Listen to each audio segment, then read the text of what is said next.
When Donald Trump launched his campaign for president in 2016, it was down that famous escalator in the tower bearing his name. For Joe Biden, his first steps as a 2020 candidate were in a train station that now bears his name. It was fitting for the man who spent most of his career riding the rails to and from Washington. I started by taking the train when I got elected as a 29-year-old kid to the United States Senate. I started going back and forth every single day so I could be home in Wilmington every night with my two young boys as a single dad after I lost my wife. Soon, Amtrak became a part of Biden's political identity. Nobody, literally in history, has ridden Amtrak as much as me as a conductor. No? Over 8,000 round trips I have made, literally. 8,000 round trips between Washington and Wilmington. And with it came an extended family. The people who tend to this station, the conductors who have become my personal and longtime and continued friends, they're a part of my identity.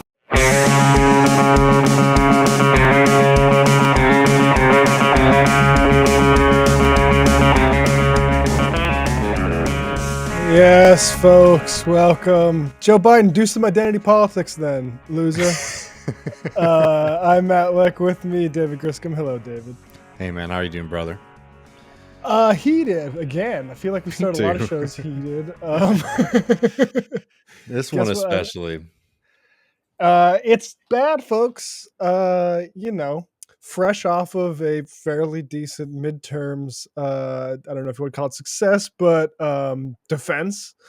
Joe Biden decides to sell out the trains that he has made part of his, as he said, identity. Yeah, I mean, it's just, this is one of those things that I think really shows you everything you need to know about the rot at the heart of the Democratic Party, right? We got a lot of these things, some like fresh examples to get to, but just like the way that Biden actually does love to run on this, like I grew up in Scranton and I understand the plight of the working people, or I love taking the train, so I understand what's going on with these people. So that's why it hurts me so much to basically be, one of the most powerful strike breakers in the United States of America right now. I mean, it's really despicable the way that there's this kind of feint of like, oh, I get how horrible this is, but I have to do it. My hands are tied. It's Union Joe to Pinkerton Joe. So, I mean, like, we got Sam Goodman coming up in a little bit to talk about COP27, where there actually was some pretty exciting and important news. I'll just say for myself, I wasn't expecting to see the kind of movement on loss and damage that we saw. So that's something to be, positive about. So we're going to have Sam Goodman on to talk about that. Then, as always, folks, join us in the post game. We didn't do one last week, patreon.com/leftreckoning. So looking forward to getting back over there and hearing from everybody. But I mean, like, let's just jump into this, Max. I know you and I are both heated, and I feel like talking about anything else is a bit of a distraction for me right now. So I think everybody knows the news already. President Joe Biden has called upon Congress to force railroad workers back to work, and is trying to use the full brunt of the United States government to deny workers their basic right to organize. And I don't know, if you had anything on this history that you wanted to note, Matt, but I think it's worth noting, for people that, this is unique, right? Not many other industries have this kind of government oversight. And remember, the history of the railroad in this country is a history of government and of capitalists, right? When we talk about stuff that's happening in the 1800s, that's where fortunes were made. It was a very powerful interest across the country, specifically in the West and the South, at times when there weren't a lot of other industries. So they basically were able to run and influence the government in most of that part of the country. And it becomes really important when you study like Southern and Western history to realize how powerful the railroads are. But there has always been problems with the railroads, particularly profitability, right? Which is why there has been a lot of history of the federal government getting involved in the railroad industry. One, to try to regulate prices, to make sure that we can utilize the infrastructure that we're building. Or in the early 20th century, when they nationalized the rail industry during World War I. And throughout American history, there have been other examples of the U.S. government getting in on the side of bosses. And that's why we have this kind of oversight system now where Congress can basically force workers to accept whatever deal to avert a strike. And remember, this is really critical for a few reasons. One, because of what it means for railroad workers, but two, what it means for your rights as a citizen of this supposedly democratic society, right? Your rights seem to end whenever it becomes too thorny for capital, because the kind of liberal understanding of like labor law, like labor politics in this country, is that like maybe we can have labor peace, like maybe bosses and workers can get along, we negotiate nice contracts. When things get out of hand, sometimes workers can go on strike, and we'll protect that up to an extent, right, where we think that it's fair. But you see right here where, railroad workers have a lot of power because we still rely on them to make this system here function. You see the government basically coming in. The capitalists are saying it's unfair, it's too dangerous for us, and the government saying we got your back. And they have that law they have that kind of power historically, and now Biden is using that in 2022, despite supposedly being the most pro-labor president in modern history. Yeah. And I mean, we'll touch on this because there is some Republican squawking. Yeah. That this is like an intrusion into the free market, as it were. Like, why is the state getting involved in this sort of dispute? And like you said, it's because of historical labor disputes regarding railroad, and the state just being like, we need to crush this brutally, and we have just given ourselves the right to do so because this is critically necessary. And just to add to that, Matt, this shouldn't be the focus of tonight, but no, this is a great example, by the way, of the role of the state in capitalism, right? Despite what libertarians and, right wingers try to argue that capitalism sort of operates separately from the state. It's like, no, the state Never. operates in the long-term interests of capitalists, right? There's a difference, for example, between some of the kind of pop, and I don't even like putting this on Lenin understandings of Lenin's argument that the government is just like the executive committee of the bourgeoisie. No, it does operate on its own kind of logic. It, in fact, has a longer view of these kind of fights, and their goal is to maintain power of capitalists, even if that means running over this capitalist here, this industry here. They're looking for the security in the system so that the rich in the society can continue to profit and break the backs of working people, right? Yeah, so that free market thing is all nonsense, and you're seeing actually quite nakedly here that role. And it's not a coincidence that has to do with trains. Like you said, this goes back to the 19th century Gilded Age labor disputes. And it is it's one of these things.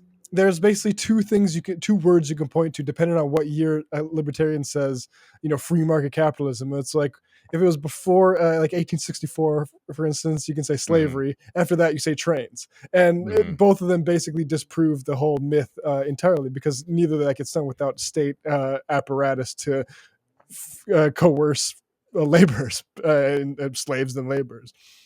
So let's break this down a little bit for folks before we talk about the politics, what this means for the left, etc. This is President Joe Biden. A White House statement that they put out yesterday. And it's a longer statement where he's basically calling on Congress to use the powers that they have to break this strike, to force workers to accept a deal that 55% of the workers do not want to support. And this just is the language that Biden's using is truly infuriating. As a proud pro-labor president, I am reluctant to override the ratification procedures and the views of those who voted against the agreement. But in this case, where the economic impact of a shutdown would hurt millions of other working people and families, I believe Congress must use its powers to adopt this deal.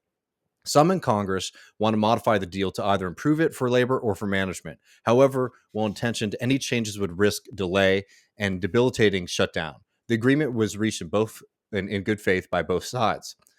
Biden says, I share workers' concerns about the inability to take leave to recover from illness or care for a sick family member. And no one should have to choose between their job and their health or the health of their children. I've pressed legislation and proposals to advance the cause of paid leave in my 2 years in office and will continue to do so. Every other developed country in the world has such protections for its workers, except for the country that you're president of, Joe Biden. And he's going to fight for that kind of paid sick leave the same way that he fought for student loan relief, the same way that he fought for, increased funding after the COVID-19 pandemic, the same way that he fought for, that he's been saying that he's going to fight for all of these things. Biden, as you and I have been saying on this podcast, Matt, since the get-go, is the press release president. And he does this every single time where he says, This is so horrible. I feel really bad about it. I understand the reasons everyone's upset about it, but here I am about to do the opposite thing. If Biden wanted to stand up for these workers, right? If he wanted to not take the side of management, which he's accusing some other people of doing, when he's literally doing it himself right now, Biden would be pushing on the railroad companies, saying, "You continue to play slow on this game. You're continuing to slow down the negotiation procedures." And you know why? Because those companies know that once it comes to this, the federal government was going to come in and save their asses. This has been a contract negotiation that has been going on for years. And when you hear people talking about like lump sum payments that workers are going to get, that's not a bonus. Those are unpaid wages that have to be repaid because of the fact that they weren't able to negotiate this contract in the first place. They've been playing the slow game because they realize that if it gets to this point, then Joe Biden and all those folks are going to bail them out. They didn't care if it was Trump. They didn't care if it was Biden. They knew that the state would come running to their aid. And here's what one of the unions, the BMWED, said in response to Biden, which I think is a pretty good response here. It is not enough to share workers' concerns.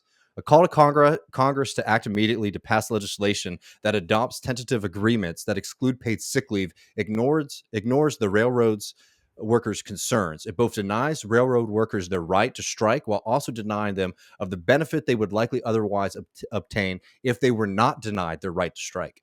Additionally, passing legislation to adopt tentative agreements that excludes paid sick leaves for railroad workers will not address rail service issues. Rather, it will worsen supply chain issues and further sicken, infuriate, and disenfranchise railroad workers as they continue shouldering the burdens of the railroad's mismanagement. Indeed, the big corporation, the monopolies that control America, the robber baron railroads, have again profiteered from the problem they created and shifted the consequences of it onto the railroad workers, the customers, and the general public. This cannot continue. There must be change. Which I think is an excellent response, to Biden's nonsense here.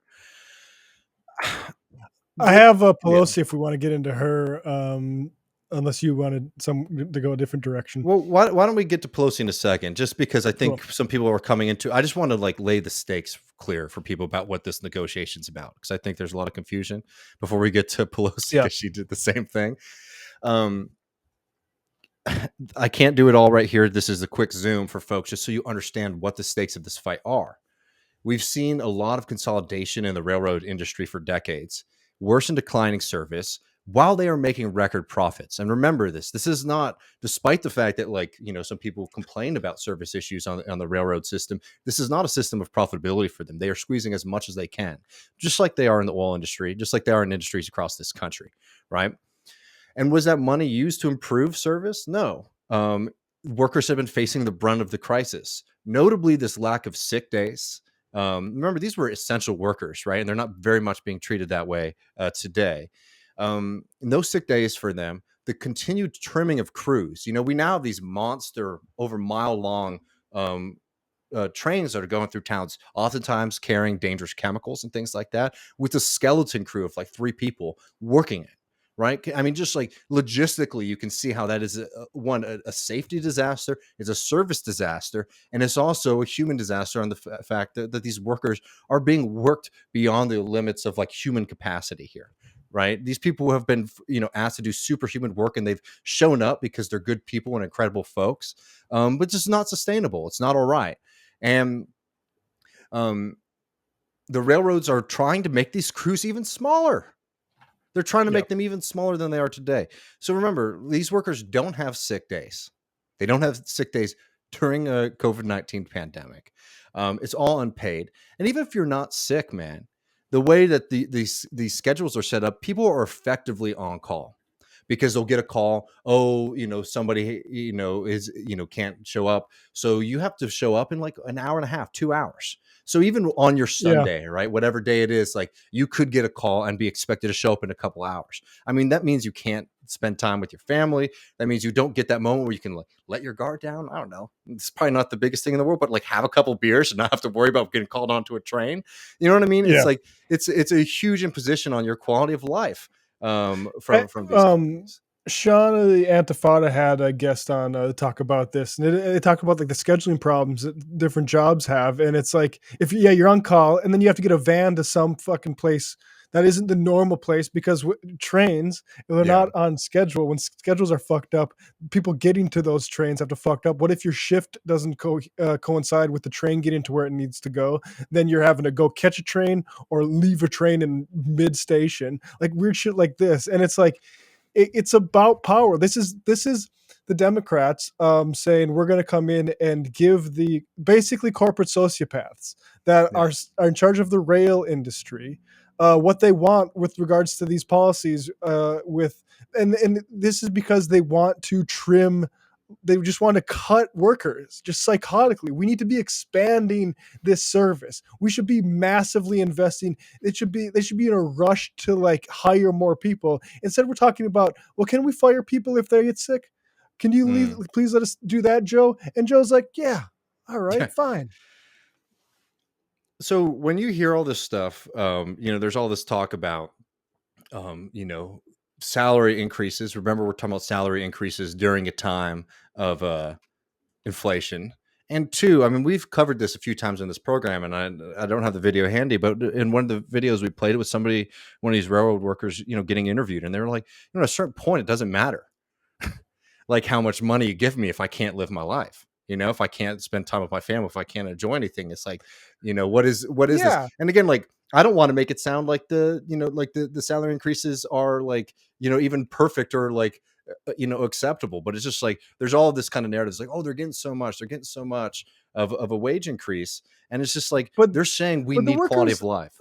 Yeah, and the workers know why they're fighting to retain this policy of no sick days. It's because they want to keep their boot on their neck and get rid of them if they want to. Like, Mm, right? Like it's not. They know it's not because of money. It would be. It wouldn't. They can afford this policy. This is a massively affordable sick policy.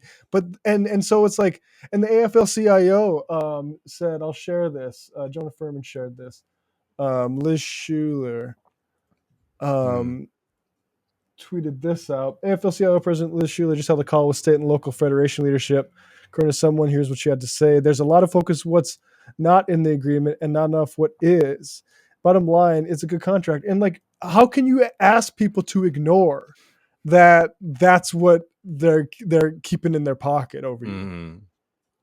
No, I mean, I think you're right. And like, we'll get into that in a second. Like, I think some of the stuff we've seen from some of the national labor leaders has been really disappointing.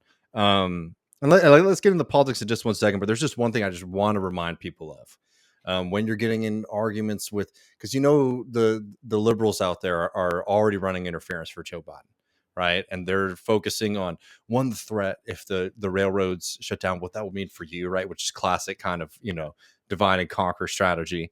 And two, this kind of idea that like, well, 8 out of 12 of the unions support this, might have voted for the deal. That means that there's just there's just a few folks out there who are holding out. One, anti-solidaristic rhetoric from the get-go. But let's also not forget that just because a union is saying that, it's not the same thing as like the mass of people. The 4 unions that are holding out Mm-hmm. represent about 55% of the railroad workers in this country, right? So it still is, when it comes to rank and file, vast majority of people are saying we want better. And I think it's How really clear important of to remind a folks of that. That's a clear example of how like the union sort of way unions are set up in this country is sort of used by the party, right? Like basically as a check on actual worker democracy, just to give a thing like, oh, look at it's, well, we got these partners are partnered with, without getting into like, well, what does rank and file feel about that, Mm-hmm. No, and I think how much do each of those folks represent? who gets listened to, people in DC or people who are out running the trains, right? And that's sort of the conversation here. And just like, these are just added facts too. I think a lot of people are like, well, Biden doesn't want the train strike to like affect Christmas. Um, that's less of a problem at this point. Most retailers have gotten their shipments in, so like that's already sort of set.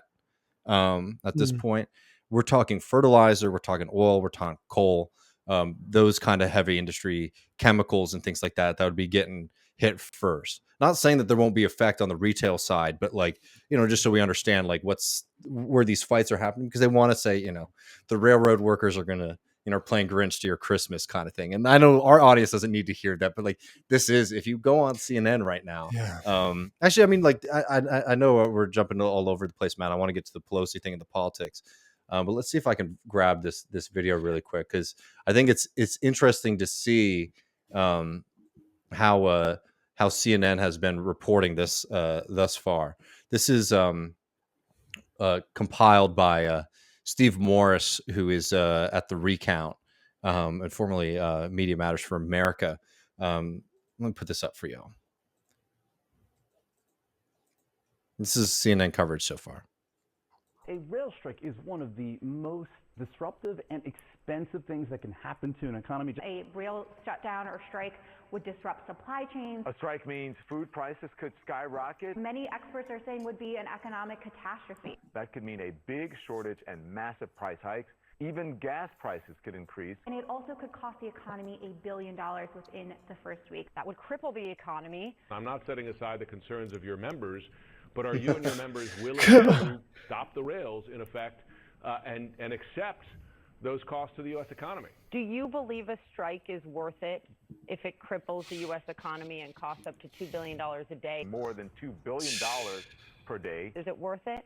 And on top of all of that, the holidays are right around the corner. It's a little less than a month right before Christmas here. Especially right before the holidays. President Biden warning, if that happened, it would devastate the economy if we had a strike like that. So joining me now to talk about this and a lot more is Bank of America, Brian Moynihan, CEO in the world. Yeah, and I'll admit I haven't combed through all of the CNN coverage so far, but I highly doubt that they're having on CEOs of the rail companies asking them if their refusal to give people paid sick leave is worth it to shut down the U.S. economy. Is that how they cover interest rate hikes? Yeah. With it that isn't kind of like, I mean, Jesus Christ. And to be a bit internationals, man. I mean, remember when we've been covering the labor disputes in the UK? It's the same game, right? Yeah. They're saying the same kind of things about them in the UK. Oh, do you want to hurt all these people? Do you want to prevent people from getting to work? Do you want to prevent people from getting medicine? No. I mean, that's what Mick Lynch was saying. Is like, no, we want a fair contract, and the people who are preventing us from getting that are the bosses. And it's just like, this is a simple game here that they play every time. I remember we played that Lula clip a little while ago. It's like whenever workers go on strike, it's the workers who get beaten up and arrested by the police, and never the bosses for not paying fair wages. Right? This is a very clear example of the class society that we live in. The media plays a huge role in picking that up. But I mean, should we get to the politics of it? Yeah. Well, just one final point is it's basically our entire society and the two major parties look at voters not as workers but as consumers, and the media as well. Like that's the way they like to emphasize it, and it's a big problem, and it needs to be called out, and people need to be brought to their attention themselves, not as people who get cheap shit in the wintertime after Thanksgiving. It's people who are being exploited for their labor time. And like, look, man, I mean, like, you and I don't think have had any illusions about Joe Biden. In fact, we were getting a lot of shit from people saying we were too hard on him when he first got elected president. Remember that? And when these people were writing, fawning Biden, like Biden's gonna be the next FDR, Biden's gonna be the reluctant FDR, to be fair, was the kind of argument you were getting from folks. Biden's gonna be a reluctant FDR, that like he might not want to have been this guy, but social forces are pushing him in a certain direction. And man, are like, it's a little early to start saying stuff like that. What we're seeing right now, I think, is a really great encapsulation, an unfortunate one, but a really great encapsulation of what the Democratic Party is and what it represents. Capital. But also, and you see it in the CNN stuff, you see it in the way Biden's talking, you see it in the Pelosi thing we're about to put up. Upper middle class suburban voters, which has been their strategy. That's how they wanted to win Georgia. That's how they ludicrously thought they were going to win here in Texas, was by picking up wealthy suburban voters. And you see, moving away from a base of railroad workers in a historic labor dispute, potentially a historic strike. They're taking the side of bosses, and they're selling that not even to the workers anymore. I mean, I think most people are smart enough to get what Biden is doing, right? He can say he hears their concerns, but I think most people recognize that's bullshit. He's selling it to suburban voters, upper middle class suburban voters, so that they don't feel bad about wanting labor to be crushed in order of them not having to potentially pay higher prices because the capitalists don't want to pay workers their fair share or give them paid sick leave. Yeah, and I mean, really sick to say, like, oh, we're worried about the other workers actually who are going to lose their jobs because these workers decided like now's the time they need sick days, the time of where there's massive respiratory viruses going around. I mean, do you know? I don't want to get too far off track, but like half the people I know personally in my life, it feels like have some sort of respiratory ailment in the past like week or so.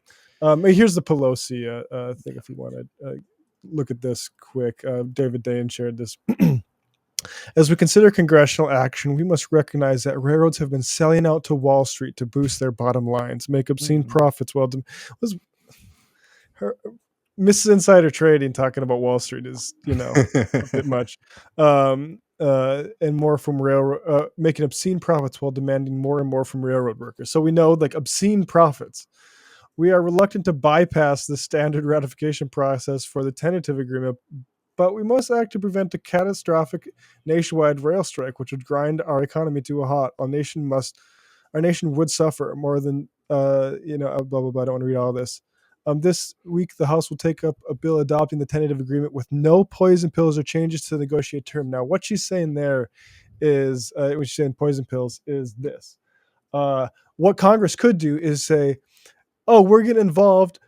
Workers, you got it. You got it. Yeah. You got your sick days. And you got everything else too. Congratulations. We're the government. We can do this shit. That's state power. You're welcome. That's what they could do. And that's what they should do if they're going to get involved, if they're not just going to wait it out. And so like this idea where it's like they've been exploiting workers for record profits. Well, let's see that. We can afford to give them sick days. Let's just one extra because it's Christmas.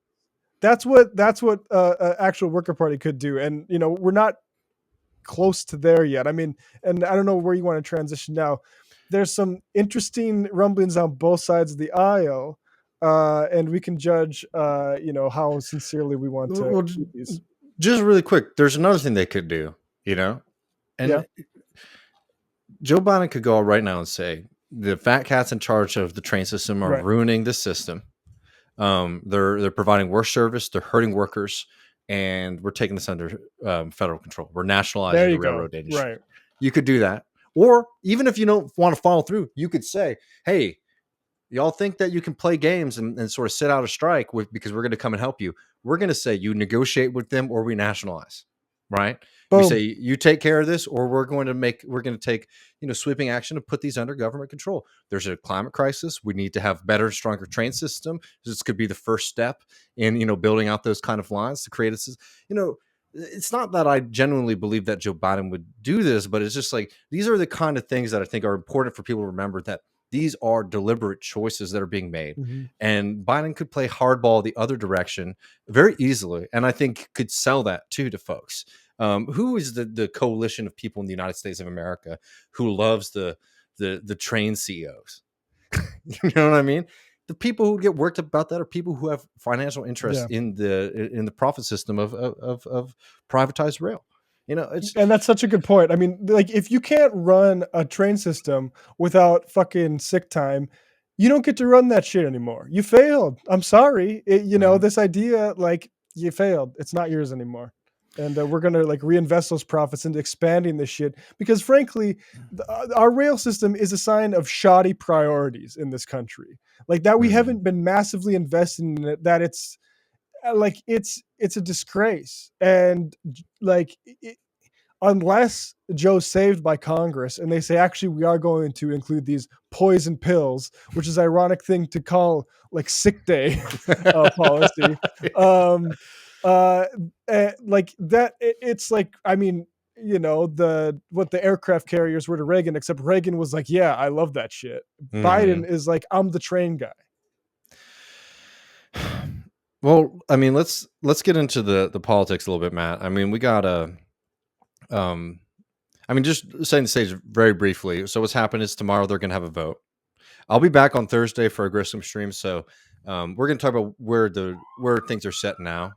versus I think speculating because we'll have time to talk about them on Thursday. But there'll be a vote in the House. We'll see what happens there. I think that it is undoubtedly, and we should talk more theoretically about this in a second, Matt, but let's just set the thing. Undoubtedly, every single person who calls himself a progressive should vote against forcing workers to take this bad deal. But if I were to guess, I think it might squeak and get through the House. The Senate's where it gets interesting because it's tight there, as people know. There's a lot of games that like a person like Bernie Sanders could do to sort of gum up this process. And remember that if they don't get this passed through Congress, even if they do eventually, you could still see a rail strike. I think December 9th is the deadline. So you could see, even if it looks like the politics of it are shaping up one way, one sole guy, Bernie Sanders, could do a lot in trying to make more space for workers. But so that's sort of like what's in front of us over the next 2 days on the political thing. But let's talk about like the actual politics of it and the players, because there have been some sort of interesting dynamics, right, Matt? Yeah. Do you want to start on the right or the left? I mean, do you want to start? Let's start on the left and get to the right. Okay. Let's start in the House and get to the Senate. How about that? Yeah, so I mean, decent signs out of the House. We'll start with AOC since she's the lightning rod for the attention. She tweeted out a quote tweet of this Biden sellout tweet saying, "Railroad workers grind themselves to the bone for this country as their labor produces billions for Wall Street to demand the basic dignity of paid sick days. I stand with them. If Congress intervenes, it should have workers' backs to secure their demands in legislation." The BMW. Yeah, I'm not quite sure on all these acronyms. The Brotherhood BMW, of Maintenance of Way Employees Division. Real solid there. I saw a lot. We have Jamal Bowman, Ayanna Presley tweeted about sick days a couple minutes before we went on air late. And Corey Bush, Ilhan, Rashida. Bush. The squad has all sort of come out so far and said, we're varying degrees of severity, but I would say that particularly the ones who are more DSA aligned have been very strong in their statements so far about saying, like, I mean, the AOC quote is not just saying, I think this is like the only thing we should be doing is putting our thumb on the scale in favor of working people, right? And that matters because while I think that we're far way away from where we need to be, both like in size and also with like the folks who are representing this section of the left, like this is when it does really matter. And I think there was a whole group of people who were just expecting them to roll over, which I think, I don't know. We say this every time we fucking talk about these people, Matt. We have plenty of criticisms of these folks. We've dedicated shows to criticizing them and pointing things out where they think they've misstep. But I also think it's really important to ground that in reality, because there's a whole section, particularly of online left media, that doesn't operate from any kind of sense of reality when it comes to criticizing these figures, which doesn't make us stronger. And also is always sort of meant not to motivate people to do politics, to demobilize people to do politics. And I think that that's a really dangerous thing. But we could talk about that more when we do grand picture stuff. But I mean, that's the thing, is that's my cynical reason. From my perspective, people always be like, you say vote for Democrats. Like, well, yeah, I mean, there's two reasons. One, I think, we have this tweet from Jordan Zakarian here, and I think it kind of puts the state of play pretty accurately. Democrats appointed a solid NRB but didn't fund it while on full control government. Now, the Republicans wouldn't have appointed a solid NRB and they wouldn't have funded it. So it's like there's a minor difference there. That said, I think it's fully valid to say there's not a whole lot of difference on certain critical issues of like coercing labor in this country. And guess what? I still think it's better to have Democrats in power than as the party of opposition for that case, because I think the example is much more stark. Right now, if Trump was in office, I don't think he'd be like the way Trump says the minimum wage is too high and it's making us embarrassing on the world scale. I don't think he is going to show up for workers, but and so he'd say he'd do the same thing. Then Democrats saying, "Oh, we hate what he's doing. Please fundraise for us." Right? Like, I just don't think it's that interesting. I mean, when the People's Party has candidates that have a statement on here, then maybe we'll cover it. Like, as far as this sort of stuff goes, like the government is in charge of this shit. Like, I don't know what to tell you, right? Like, this is Congress, because of, and so it's, and we're going to see this test. I don't know. I have no idea how to predict how the politics of this play out. I'm not an expert on that. But I do know, I'm glad to see, we were looking to see who was messaging on it. And you said Kesar said something too. Worried Presley didn't say anything. Didn't see nothing from Jayapal yet. Yeah. Maybe she got in late too.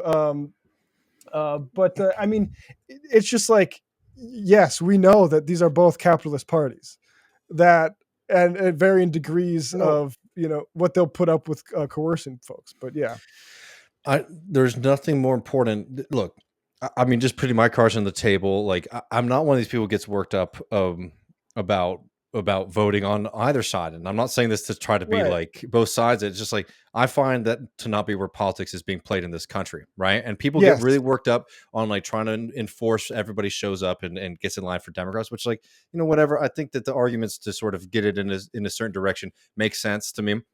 But it doesn't get me like, oh, this is the most important thing that I'm doing right now. This is the most important thing for other people. Someone tells me they haven't voted in a long time. I don't tell them, two things twice. You know what I mean? That's fine. But like, going to say like, actually, you shouldn't be voting either is just like a fucking dumb waste of time. I totally agree. And that's what I'm saying is like, then there's this other side that gets really worked up, and they're like, the reason we're in this crisis is because people keep on, voting for either Republicans or Democrats, and they need a break from the duopoly. It's like, no, the reason that we're in this crisis is because the working class is like incredibly disorganized and has been for, over 100 years. And that's been a long-term historical process. So what matters more is seeing this kind of stuff, seeing these kind of fights, supporting them, building that kind of consciousness. And you know what helps us build that kind of politics, Matt? Is when members of the BMWED see that the people who have their back in this fight are people like AOC, people like Bernie Sanders, people like Cory Bush, people like Ilhan Omar, and not the Bidens, not these kind of centrist Dems, right? That matters a lot more to our politics in the long run. Yes, this is what you want to see, regardless of what you think of the prospects of, the Democratic Party becoming a workers' party, is like the people who are there for it, finally differentiating themselves a little bit. And so here's Bernie. I agree with Sean O'Brien, president of 1.2 million member strong Teamsters, who says members of Congress have an opportunity to fight for their constituents by making sure rail workers get paid sick days. Any politician who don't side with workers need to go on record that they voted against workers. And I mean, that's funny because that's directly a shot at Pelosi and Biden trying to have it both ways. Be like, I'm pro-labor, but fuck labor on this. And also, like, let's just be very clear about the politics here, about what Bernie Sanders is saying. This is from a CNN reporter. Bernie Sanders wants to vote on the amendment on paid sick leave for rail workers, or he won't agree to a quick vote on passage. It's my intention, I can't do a good Bernie, but it's my intention to block consideration of the rail legislation until a roll call vote occurs on guaranteeing 7 paid sick days to rail workers in America. And if I do recall correctly, that's like on the other side of like what people are demanding. I think there's a 4-day demand and a 7-day demand. So Bernie Sanders isn't sort of meet in the middle from the get-go. He's saying 7, or I'm not going to let this shit go through the Senate, right? That does matter. It really matters. And I think it's important for us to, like, I totally agree with Michael, with a lot of my friends, with Michael Brooks, a lot of my friends, is that when this election was going on between Trump and Bernie, between Trump and Biden, the question is like, what's next for love? It's like, well, it's labor. It's just like, that's it. That's always where it has to be. That's always what the fight needs to be. That's always what the focus needs to be. We're socialists, for fuck's sake, right? Like, I don't give a shit about, internal party politics of the Democratic Party. We know who they are. We know what they represent. What matters is how can we build the power of working people in the United States of America so that we can build a better future. You see these kind of fights, you see these kind of things, you need to be with them. And it's good to have folks who have power and ability to influence things like Bernie Sanders, like an AOC, with all the criticisms that we can make of them, pushing the ball forward on that, because victories only get more victories in the long run. And, that's why these fights are really damn important. That's why we're dedicating, most of the show to covering this today. So before we get like zoom out, I don't know, like, cause I know I still have more shit I want to say on the strategic level, and I don't want to like bury all the kind of political analysis, because the interesting thing is that there seem to be some cracks on the Republican side too. This is the first one I saw. Marco Rubio, the railways and workers should go back and negotiate a deal that the workers, not just the union bosses, will accept. I mean, he does get a slap at the union boss, but in this case, yeah, the union bosses are the ones fucking up. But if Congress is forced to do it, I will not vote to impose a deal that doesn't have the support of the rail workers. Yeah. And I mean, and who knows where this is? I take think it. here, well, take it, but also like this is also the own goal that we're seeing from Biden right now is he's Right. giving the Republicans the ability to say they stand for working people. Marco Rubio, we've seen throughout his congressional career, is not somebody who is willingly saying he likes, especially lately, he's been liking to play this kind of game. You know, but he'll do it in a way like we're going to privatize Social Security for working people, you know, shit like that. But this kind of thing only adds to the story that you know, Republicans are now becoming the party of the working class, and in a close Senate, these things could really end up mattering. You know, if Bernie is out here trying to slow this down, a Rubio thing would make a difference if he actually is doing this for more reasons than just to tweet about it. If he actually is voting against this deal. This is all reporting it. I don't know if I've gotten direct, you know, statements that I can verify. But we do have some also other interesting kind of developments on the right wing. I was saying to Matt, you know, some of the nastiest people in the U.S. Senate right now are representatives from, you know, my home state of Texas. Both Cruz and Cornyn have also said that they don't support forcing this deal on workers, which again, we can doubt their you know, intentions behind this. They just want to score a goal on just sorry, watch soccer today. I'm just doing soccer analysis, but like you know, they just might want to kick. Yeah. You know, they just want to take advantage of Biden's weakness. But again, if that prevents these workers from being forced to take a deal by the United States Congress, I'm all here for it. I think, you know, be careful. I don't think kind of glowing op-eds about these folks and acting like they're somehow now, which is what they're going to try to do if, you know, they're successful on this. Yeah, I mean, like just to put like my cards on the table in another way, like I am skeptical that either party is hospitable to like becoming any kind of a workers' party in this country. But the Democrats are the one that labor is behind. And so like I think that's the one that might have the actual opening, which is why I'm exceedingly skeptical of any attempts by the right Republicans to do that. We do have somebody in our audience, Kowalski from Nebraska, who has attempted to run as a Republican with like good politics. You know, you can he's got his own YouTube channel now. You can maybe go ask him about how that's gone. Not terribly well, though, to summarize. Nonetheless, if this sort of like, you know, stick a finger in the eye of Democrats play by Rubio and Cruz allows the strike to go on without Congress forcing them not to, I would welcome that. And I would like to see them on the picket line, joining the striking workers, you know, with presumably the squad and other folks. And maybe that could finally be the realignment we get. I'm not super optimistic about that happening, but I'd love to be wrong. No, I mean, but it's like, you know, at the end of the day, Cornyn, Rubio, Cruz, all those folks, it's cynical. But the point is, like, can you take advantage of cynicism to, you know, move the ball forward for workers? Do it. This is like, there's just like, there's no question about that in my mind. I do think it's really important. And this is why it's like, this is why the Democratic Party is just so endlessly frustrating right now, is that it's become very clear that the support within even representatives in Congress, right? These are some of the wealthiest people in the country. Remember that about Congress, right? This is not a representative body. These are some of the wealthiest people in the country. It seems like there's breaking of ranks. I don't know the math in the House yet to be able to say confidently which way I think that vote will go. I'm assuming that Pelosi will be able to whip most of the Democrats in because that's what they are. The Republicans certainly don't want to support stronger unions in this country. So maybe you'll get a couple, you know, eccentric Republicans voting against or abstaining. But I think that those numbers sort of seem like it will go through the House. In the Senate, where the margins are closer, also, all you really have to do is just run out the clock, right? You know, it's, you know, you got to get one first down, right? And then you could take a knee, basically, kind of thing for them. So take whatever you can get.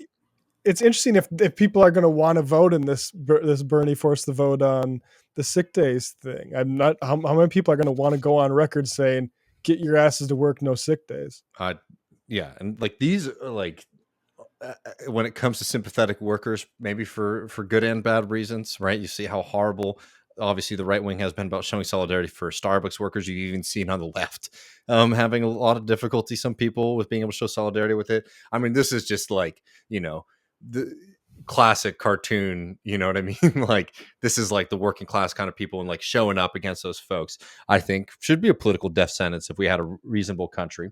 And yeah, I do think that there might be some hesitation. So we'll be watching closely, and and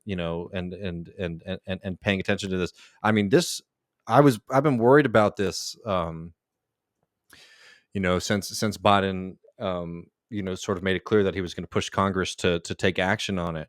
But I will say I've been a little heartened over the past few hours to see that like this could actually end up blowing up in their face, which I think would be a very important lesson for them.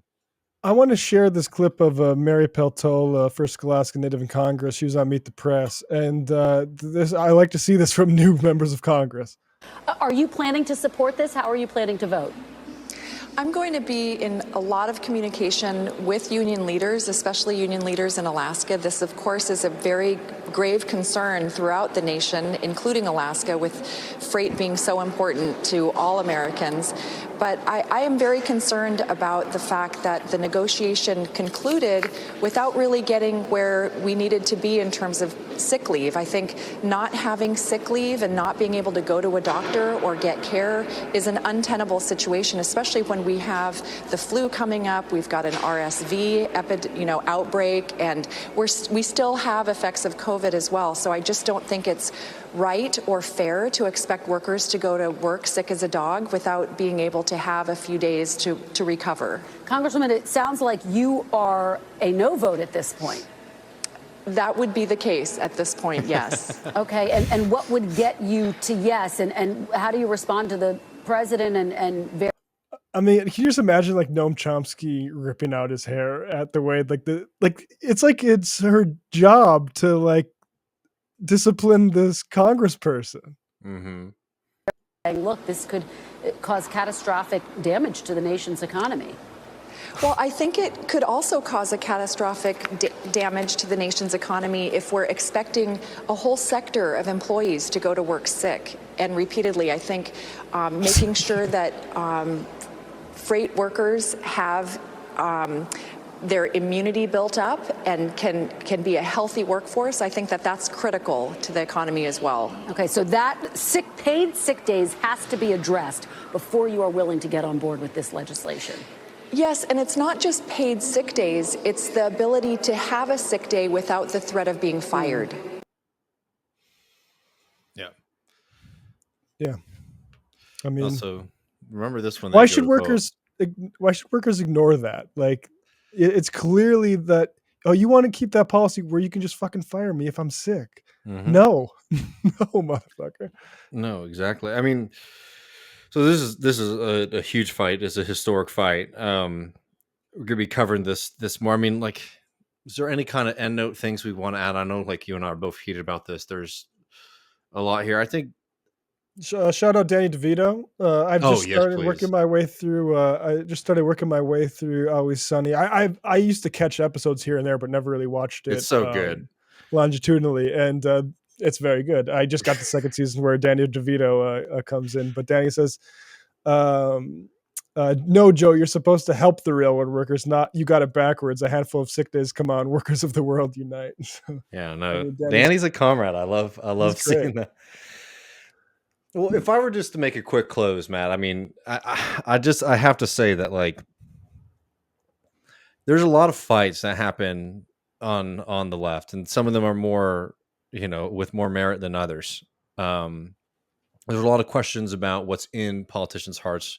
Who watch the show know that, like, we need to start thinking more structurally and less individually about these things if we're serious about winning. Because the reality is that the state is a monster, and you get in there and you can come in there with certain intentions and power goes one direction, and our job is to try to flip that. That's the big fight. It's hard. Sorry, It's hard, but that's what we have to defeat. That's it. That's it when it comes to politics. And when you see a fight like this, right, one that is so clear, it's capital versus labor, and the state is getting involved in favor of capital. This is a very clear defining moment in the class war in this country that's been going on our entire lives and the vast majority of this country's history. It matters to be able to find ways to find the cleavages, to find the movements, to find the opportunities that are there to ensure that working people can win. And this is why you can't become cynical about politics, because, I have that side of me that's very cynical about nothing's going to change. These people are corrupt. And even if they have good hearts, like the system will spit them out, chew them up and spit them out. Right. Doesn't mean that that's necessarily like a bad analysis, but you have to say, okay, well, how do we get out of that? Because the other option really for a lot of people has been tuning out and just being the ones who are right as the world burns, right? The world is burning. It's because of our sins, because we failed, right? And it's like, fine, you're right, man. But what does that do? Because for the vast majority of us, we want to have a better world where people aren't having to choose between their job or their health, aren't having to choose between showing up every day and giving their life to somebody else's benefit, right? Talking about capitalist bosses, or living in abject poverty in the society. These fights matter for us. They matter for our neighbors. They matter for our communities. And we have to find ways to win. And you have to be really careful about being able to have the right kind of structural analysis about the kind of like class makeup, class interests of these political parties.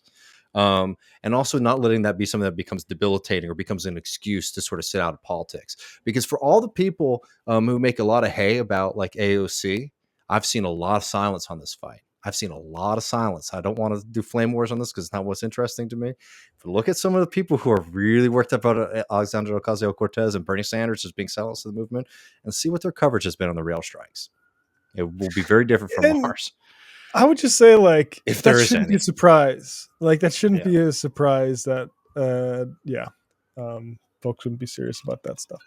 I think it shouldn't be a surprise that AOC would. I'm not surprised that AOC came out in support of the rail workers. And if you are, you're probably getting bullshit fed to you by overly cynical people who are monetizing cynicism. And I'm sorry, that is a good strategy. I should probably bet on them against Minnesota sports teams. And I'll come out really ahead. But that's not going to make the Vikings or the Timberwolves or the Twins any better. Yeah, that's right.